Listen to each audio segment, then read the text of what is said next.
1, 2, 1, 2. Tu m'entends bien? Je m'appelle Alessandra Sublet. Tu m'entends? Et j'ai 41 ans. Je t'ai pas obligé ça, mais quand même. Alessandra Sublet, productrice et animatrice.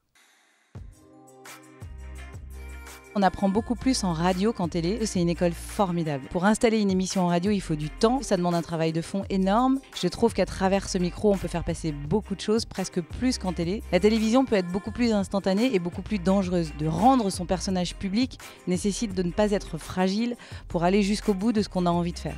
Si je dois finir ma carrière un jour, ce sera en radio, c'est sûr.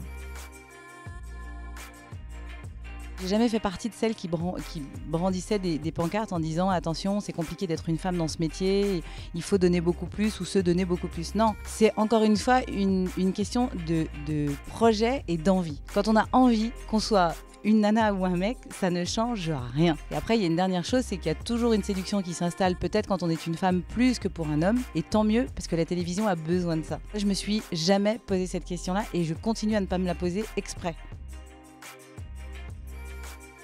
L'échec ou la réussite, comme dans n'importe quel métier, ça se maîtrise. Quand on est au sommet, on a tendance à penser qu'on est maître du monde et la redescente peut être tellement dure.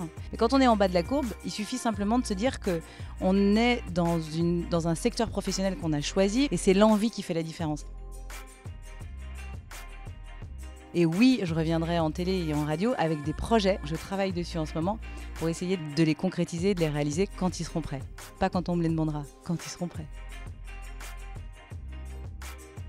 Il faut faire attention à prendre le temps de faire les choses, à bien choisir le métier que vous avez envie de faire. Et même si vous le découvrez sur le tard, c'est pas très grave. C'est mieux que de croire qu'on en a une à 20 ans et de se planter de chemin. S'il faut changer 10 fois de voie, changez 10 fois de voie. L'envie, la niaque et le travail feront la différence. Mais dites-vous que l'épanouissement professionnel, c'est aussi important que l'épanouissement personnel. Prenez le temps.